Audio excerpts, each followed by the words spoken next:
Hello, this is Lisa Russick And Misty Lore.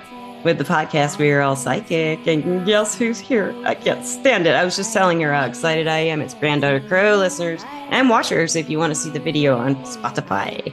And Granddaughter Crow, we have to ask you, do you think we're all psychic still? You know, I knew you were going to ask me that question.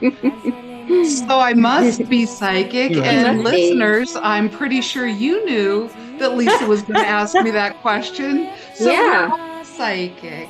Yeah, I of course I do because, as much as dogma, the Western civilization, different systems try to disconnect us from our magical self. The truth is that it's very natural and normal to have those intuitions. How you feel those intuitions may be different than how another one does.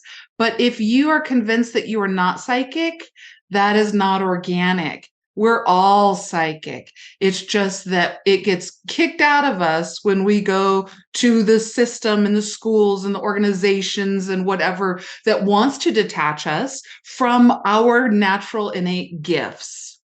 And we have to Yeah. talk about why Very they well want to said. do that in like a really long, detailed Granddaughter Crow, like trilogy after trilogy. Why is society like this, Granddaughter Crow? But you I did say actually, something. You have an idea? Agreed. absolutely. Agreed. What is Beca- it? What do you think it is? Because it is easier to have power over and to control people who don't have a mind that thinks for themselves I agree. and Oh, and then and who does not believe in their own intuition. mm-hmm. It's easier to control the Yep. masses. Period. What That's do they it. control us for? Yep. For money? I mean, what do they have to do with all that power? I wouldn't want all that power. But would you do it? Well, yeah, I I guess don't it's want just I that don't power understand either. that. I don't understand that mentality to want to control people. I just That's a don't good understand. thing. That's a It is, good I thing. guess. But I can't conceive of like I must be like Napoleon going. When you read about him and list like one of the first conquerors I ever read about and studied in school, I was like, wow, what? And they like talk about this great general of military, and I'm like, anything great about that is like Alexander the Great. They're Mhm. conquerors, and I was fascinated by how they could get like all these people conquered, basically. And it's just a word we throw out in history books, but it's a really hardcore thing. People's lives got flipped up that Oh like yeah, and beginning, died. everything just Yeah. changed for people all over whenever these conquerors came through, and just changed in their everything, their entire everything, most of the time. So I just I don't get that mentality at all. I don't I don't I can either. see people like that, but I don't understand that mentality, because it wouldn't make me Yeah, I don't happy in the either. end. Even if I did have that drive to do that, if I did it and conquered the world, I'd still be dissatisfied, because under that there's a deep dissatisfaction with yourself, right? And you're trying to Because prove you have something to yourself. So if you want to yeah. take over all those people, I guess, Yeah, that's you're rationalizing it from a person who has a consciousness, a conscious mind. Mhm. Yeah. What we're really kind of looking at is narcissistic sociopathic tendencies Yes. that they won't have those underlining, oh, did I hurt your feelings thoughts. Mhm. I think they're So psychic, though. I think they're psychic.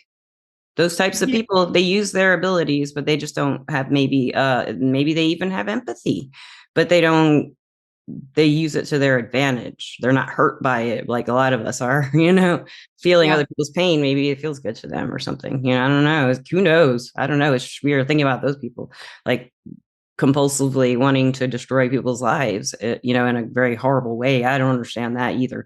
But I do think that there's like, I used to love reading and watching true crime shows and Oh, I books. still And do.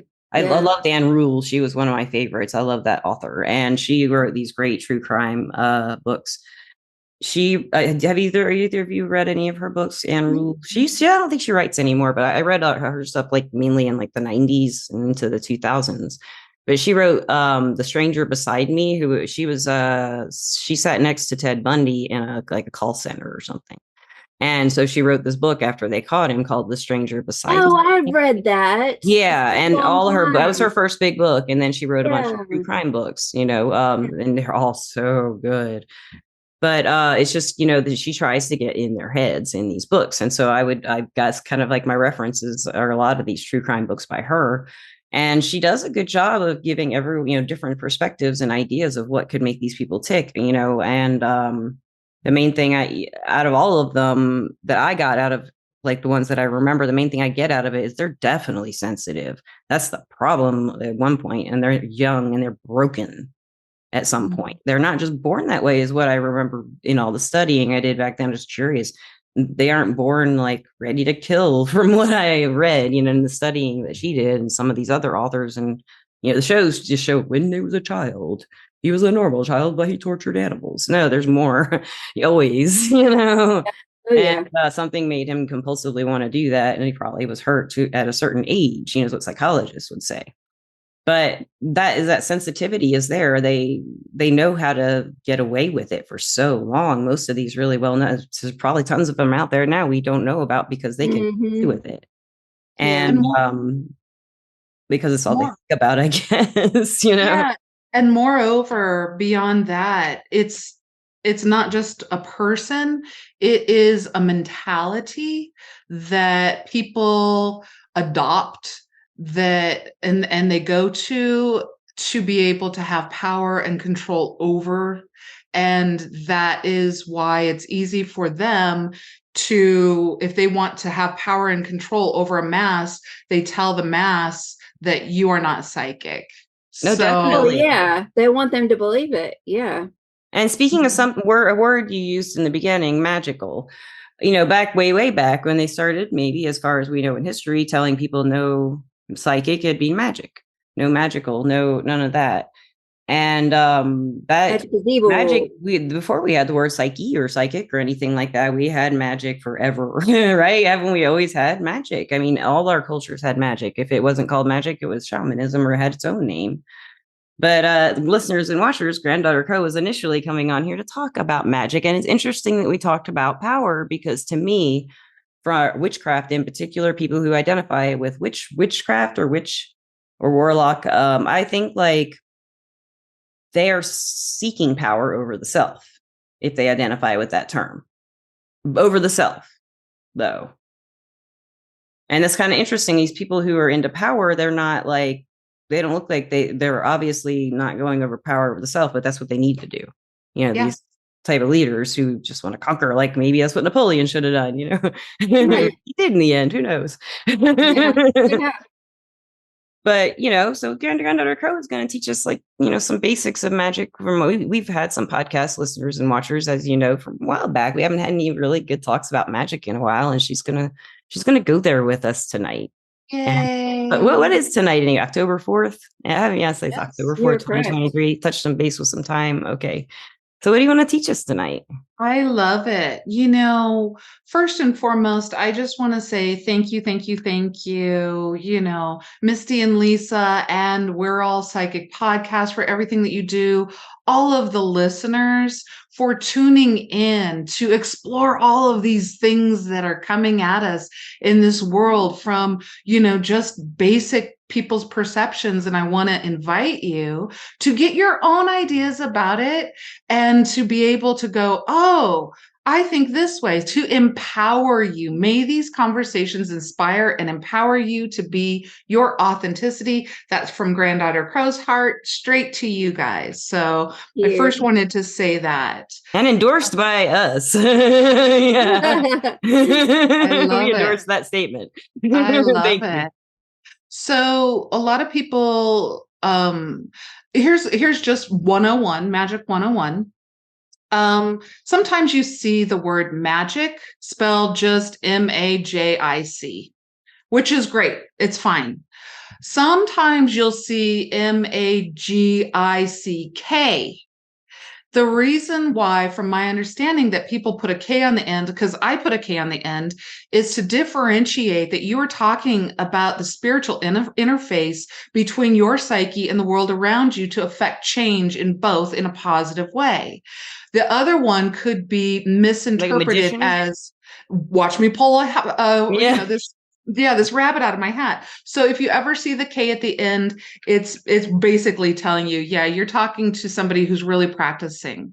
The second thing that I would say, and I probably will say this over and over and over again, it kind of complements what was brought up, Lisa. When you change, the world around you cannot help but change, period. When you change, the world around you cannot help but change. So, first, if magic truly is this phenomenon, this interface between the internal world and the external reality, and working those together in order to produce something beautiful, or magical or mystical, really what we're talking about is doing that internal work.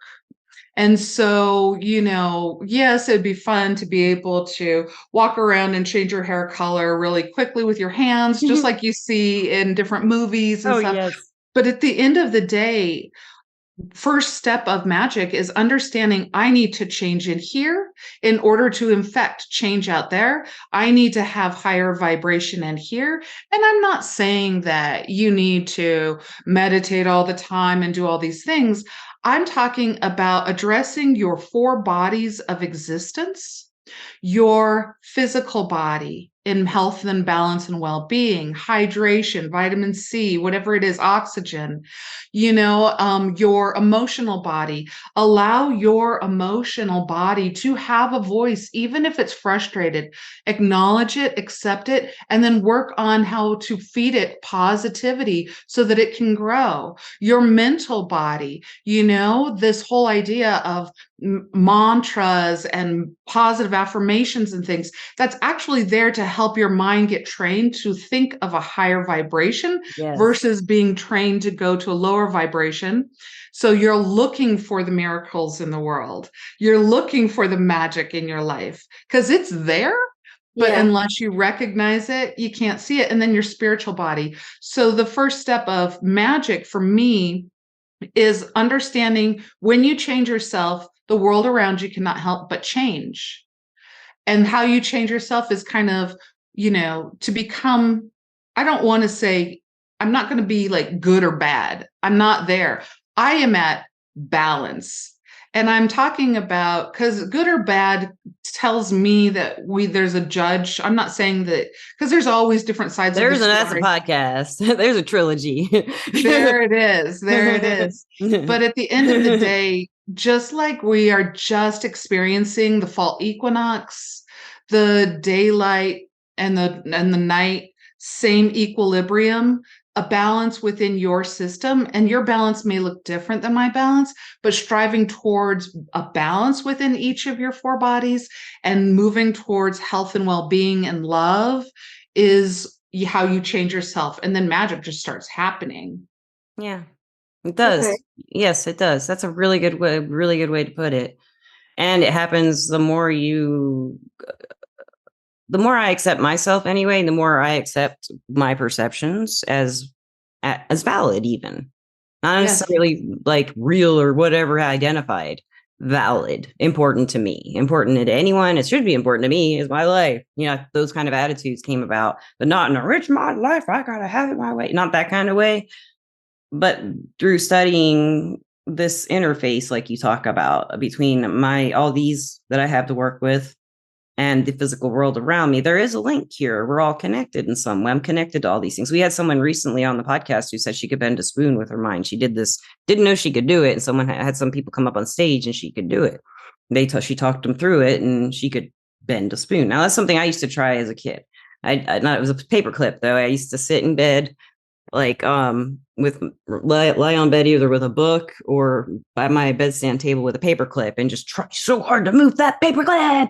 And she said something about heat, like she would heat up and then she'd feel the heat of the object, the metal, and then it would bend. So I've been working on that a little bit, haven't gotten anywhere, but just brought that up because I want to say, it's not just valid that I want to do that. It doesn't matter what other people think about me wanting to learn how to do that. I mean, it does if I want, help. Then I can get some help, if they care, they'll help and do it really well. But it's really valid. I can say to myself, it is valid to me to want to do that because I am the one here living the life. I am the Yeah. one making the decisions about me, not other people. And it is easier if other people are making them sometimes when I was younger and I had a different mindset. But now it's a lot harder to take direction, honestly. Not, I mean, from people who just want to tell me, like, okay, this is the steps to take to get a house or, something practical, like grow up, that kind of stuff, how to grow up, for example, or, from people who are being judgmental or want the best for you. Because a lot of times we're told this stuff by people who want the best for us. And they really have a different perspective if we're people who work with energy quite like this. And if we work with magic like this, to connect and get into this independent state where, I mean, validity isn't maybe even necessary. It's just how we are. It's just what we are is okay. And right now it's great.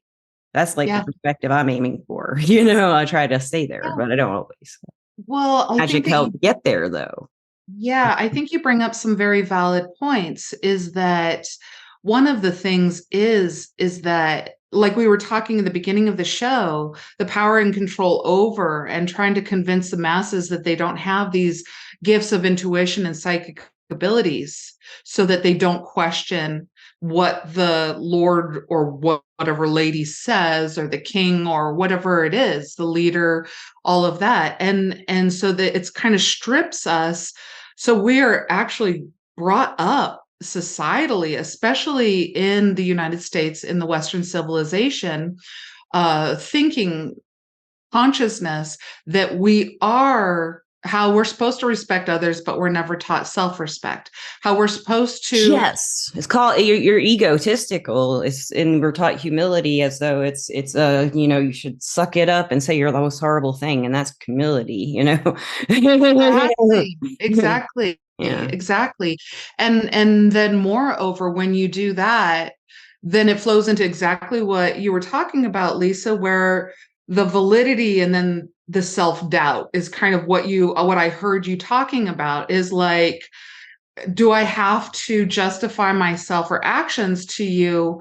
And the answer is no, you don't, unless you are making them a louder voice than yourself. Yeah, and it is interesting to think of us trying to validate it to ourselves, like our decisions. For me, I do. It's like there's a few of me in here. We have conversations, about how we're doing things. And it is those planes. It is the physical, it is the mental, it is the emotional, and the spiritual. And those four all have ideas about how to do something, and we have to find a way to do it together. But the language is the magic. The language So could be the magic. how do you get started doing magic? Yeah. That's my Love that. question. I love that. The first thing I would say is play. Yes. Have fun with it. Remember when you were a child and you could pretend da da da da da.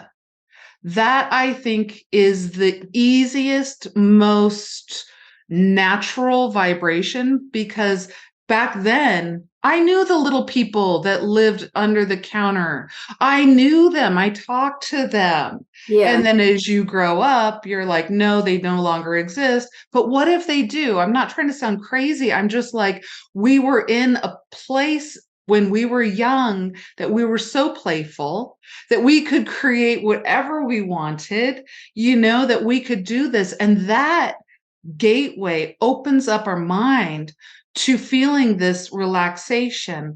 And moreover, believe in the now, like be present. What happens to me when I do magic is I'm in it and I'm doing magic, and it just makes sense, and the outcome comes, and it just makes common sense. And then I step out of that magical circle, I reflect on that magical night, and I start going, oh, what happened? How did that happen? And it's kind of like, then self-doubt starts coming in. Mm-hmm. The magician's arch nemesis is self-doubt. So again, Lisa, when you're talking about the validation and the self-doubt and the justification of self, that is the arch nemesis of the magician. And we all have that. I don't care how long you've been practicing. If you're a human being, you have that. I get that at times too. But at the end of the day, when you realize, oh, I'm self-doubting, which is now starting to cause my magic to not appear because I don't believe. So I would say play, but I would say all of your bodies need to align into the word yes and fun. Your heart needs to be into it. Your emotional body needs to be there. Your mind needs to be in that moment. I do believe, I do believe, I do believe, that kind of a thing. And look for the miracles. Your spiritual body needs to be in that alignment of hope and love and peace and all of those wondrous things and empowerment. Self-empowerment is not a bad thing. Power over is where people go wrong. Power to, power with, power to affect change, power to affect love. That is beautiful power, not power and control over. That's where it gets lopsided. So I want you guys to think about the word power for a second and think about, it's such a crazy word because there's so many connotations around it. So it's not about power itself.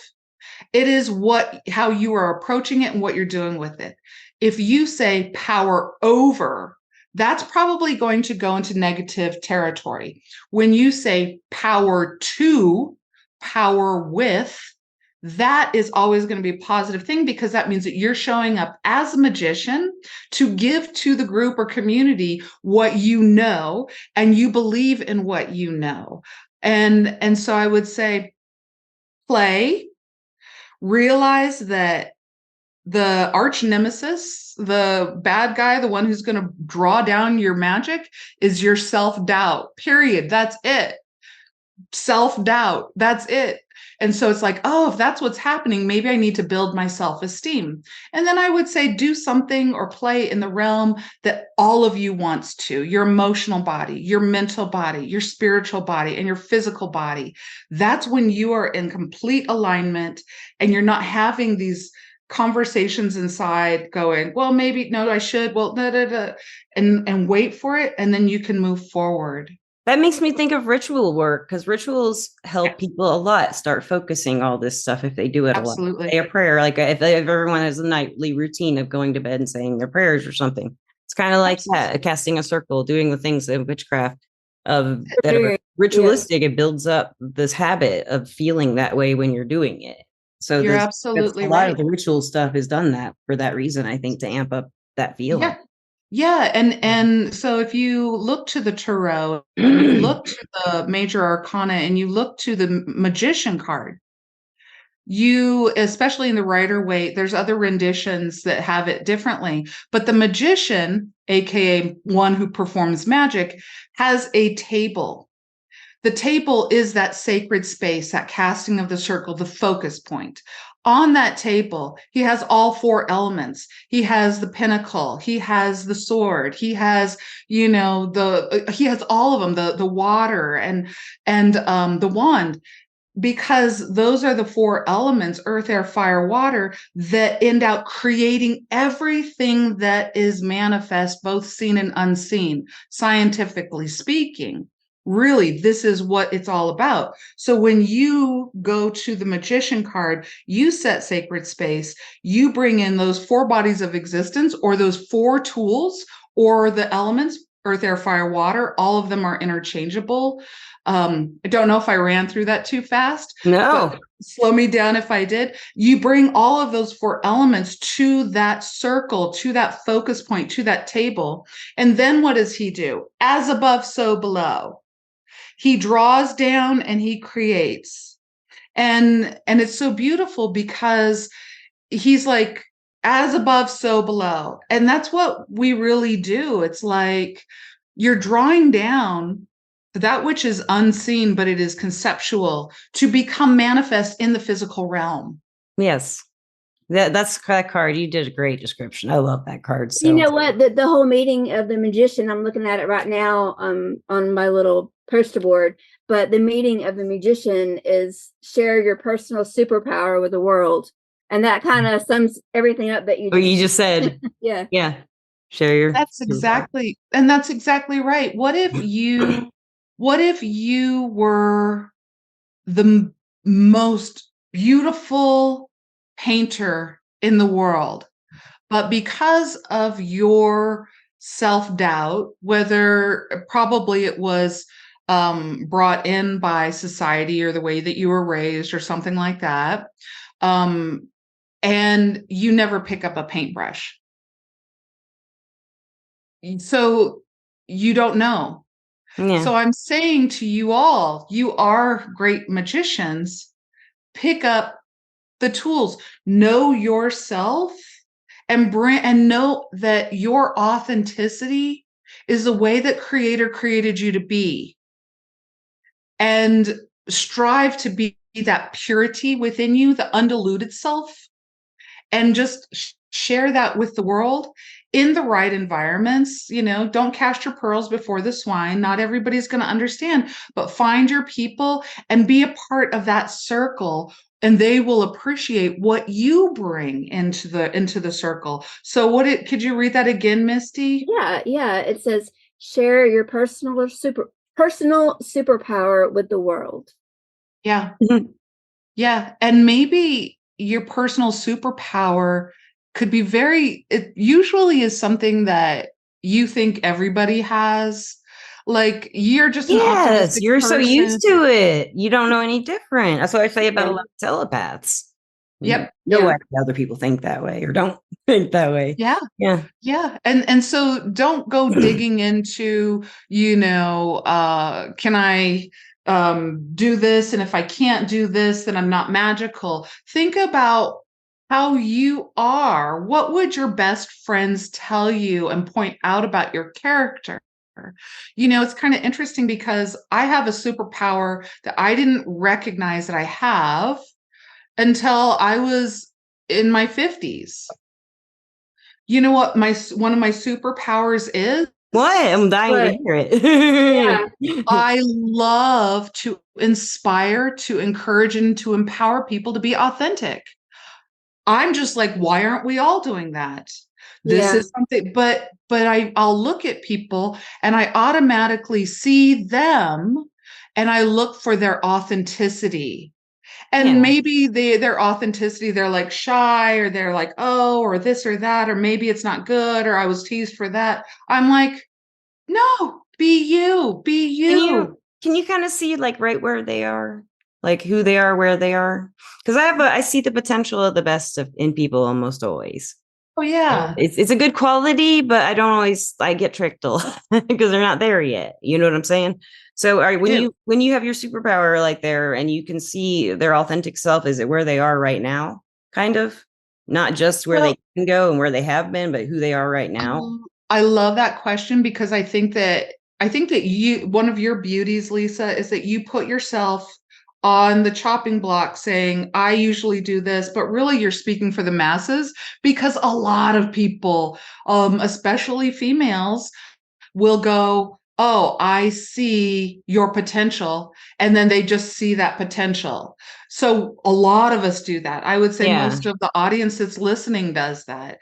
But at the end of the day, what I look at is I look at the person, and just like I look at myself, I see my potential and I see what it's going to take for me to get there. Okay. And you see that both with people, with other people? Yeah. That's really cool. Absolutely. Well, if they ask me to, I'm not just going to invade people's space, but at the end of the day, hey, you know what you need to do? Hey, you come here. I gotta tell you, well, you over there, Misty. Tell you get over here. Call little people. Hey, this is Granddaughter Crow, and I just gotta tell you something. Yeah, exactly. You got superpower. Exactly. You got superpower. Well, usually how I see it very clearly because I don't get confused around it. Good. I see a person's authenticity. And then I see the second thing I look for is their curiosity and or willingness to get there. That's very important. If they don't have curiosity. That's what I look for in cards when I'm doing readings on him or her or them. If they're going to be able to grow in this relationship, that's what I look for. Can they? And are they willing to? The will is Yeah. is huge. The Are they will capable of it? is, Yes, everyone's capable of it, but are they yes. wanting to? Yeah. People ask me, Granddaughter Crow, do you believe that people can change? I said, I believe everybody can change. The question is, do they want to? And we change all the Yeah. time. It just seems a lot of people change for the worse, as they get older. Unfortunately, a lot of us take things that are horrible and just, and stay there in the past and don't grow out of it. But, I've recently heard about someone who was had a very hard life as an alcoholic. You could say this person was very, very hard time with alcohol and had done some horrible things. But I always, someone who's done like really bad things like this, I do believe in redemption and they can come back from it. And this person's trying, I just heard recently, went into a rehab for a long time, went on to another place down somewhere else, like in Georgia or something, to get more help. And they're really trying. And no way ever believed this person would do that, So it's just shocking in a way, but all of us hope this would happen. All the people who know this person. And will it stick? Let's hope, keep the optimism up. But like you take someone, and my mom and I have this argument a lot. Not an argument, discussion. She'll say, well, all the things that'll go wrong. So what if, what if this goes wrong on this trip? And what if that goes wrong? What if this, I'll be like, well, if you think that way, it's more likely to happen. This is what magic taught me, learning and studying. Yeah, I agree. Yeah. Especially specifically magic, he comes back. Like if you expect this to happen, you'll manifest it. If you expect the flat tire, you'll get the flat tire. Not necessarily exactly, but if you worry and worry and worry, a lot of times you can make it happen. Or if it, but if you think optimistically, it's more likely that it will go that way. It really is. I don't know exactly the specifics of why, but it really works. To be optimistic, it's magic, Lisa. It's magic. I don't understand how it works. Don't question magic, Lisa. It's magic. You're right. I don't need to question it. It's magic. Well, the funny thing is that consciousness goes magic. Okay, let me formulate this. Energy goes to where consciousness goes. Energy flows where consciousness goes. Yeah. If we want magic flows to consciousness. Magic flows to consciousness. Magic flows to consciousness. So if a person is going to look for bad things to happen, they're only going to notice the bad things that happen. Mm-hmm. If somebody looks for the good to happen, they are going to hold that in higher regard. True. And we are manifestors. As a professional reader, I always remind myself when somebody comes to me for a session, I remind myself whether this person realizes it or not, they are a magician in their own life. Yep. Sure. And how am I going to talk to this magician to be able to manifest what it is? Yes. And then, of course, there's hard, fast, this and that. But so we need to actually, this show is not just we're all psychic, we're all magicians. And we're all magicians. Yeah, all right. We're all magical. We're all magical magicians. Yes, like magical magicians. It's like a little double slap. Like a gang. I have a question, Granddaughter Crow. It's October and it's Halloween season, and we'd like to invite you back to talk about magic throughout the month of October at your leisure. Misty and I have a lot of events and stuff, but whenever you would like to, maybe by the end of October, you could have like something for us to try, a ritual or something on Halloween. We wouldn't have the podcast on Halloween, but because we all have things to do. But maybe we could have a final podcast where we have listeners that they have something they can do on Halloween that wouldn't take long. So what I would like to propose is let me come on 2 more times pre-Samhain and pre-Day of the Dead, pre all of that, and talk about what are your magical tools, how to set a sacred space, how to perform a ritual, how to set up your altar, and then come back another time and talk about, more of you and your inner life, just like this interface between you and then setting sacred space. And then we'll do a little ritual at the end. You summed it up better than me. And that's laid out. Everybody understands, I think. And I thought, love this idea. This will be great. And so we'll have a month of magic with Granddaughter Crow over October. And I would say, Speaking of things that we have to do in October, we've got Oh. something coming up this month, don't we, Lisa? We sure do. Misty and I are Really? going to be on October 7th and maybe October 8th, most likely if I'm healthy. And she might do it without me if I'm not. But Misty and I are going to be in Franklin, Tennessee. That's just south of Nashville, Tennessee, at the Wealth and Wellness Expo. And I don't have the address, but if you need it, you can just Google it and find it. Wealth and Wellness Expo. I'll put the URL and the information to it in the podcast description. But we're going to do also, we might be doing a speech on Sunday. I'm not sure, doing a little talk about our podcast. And if we do go on Sunday, and or we maybe do a Saturday. I'm not real sure. It's all kind of changing. It's all up in the air. Because people are changing their minds and things. It's, everybody planned this back in April and now it's here and everyone's like, oh my gosh, what are we doing? Oh. I'm kind of one of them. So. But the hosts were on the podcast, listeners, and they were Zach and Tamara. They did the Expos podcast. If you want to go back and watch that, they are doing all these Expos and they are wonderful and they're working their butts off right now. And I just want to give you guys a shout out. Thank you so much for all you're doing. And yes, we'll be there and come see us and give us a high five. Maybe I'll print up some We're All Psychic stickers. Minty. I almost called you Minty. Misty. And speaking of where we are, where are you, Granddaughter Crow? We have your information, but let them know. Maybe they're just popping in for the first time and they don't know you. Yeah, thank you so much once again for having me on the show. And if you guys have listened this much, I'm so grateful. The divine in me sees the divine in you. I'm looking forward to having a wonderful time this month on We Are All Psychic. You can find me at www.granddaughtercrow.com. I do weekly circles where I teach something on Sundays. And then we have a social circle. I do one-on-one sessions. I do wonderful podcasts with wonderful people like this. I have books out. There's a lot to find out, but all you need to do is www.granddaughtercrow.com. Follow me on social media. And every week I do a quick weekly read on my YouTube channel, Granddaughter Crow YouTube. Check it out.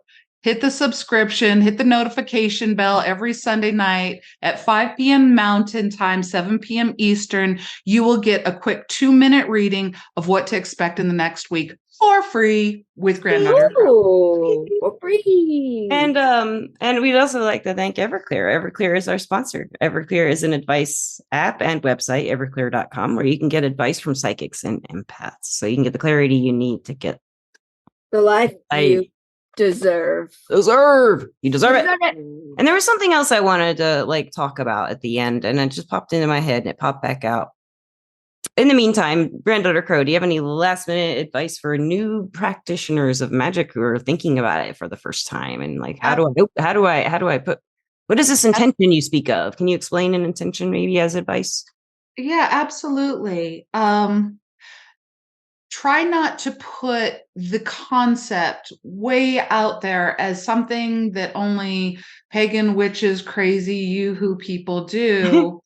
Remember when you were young and you wanted to play.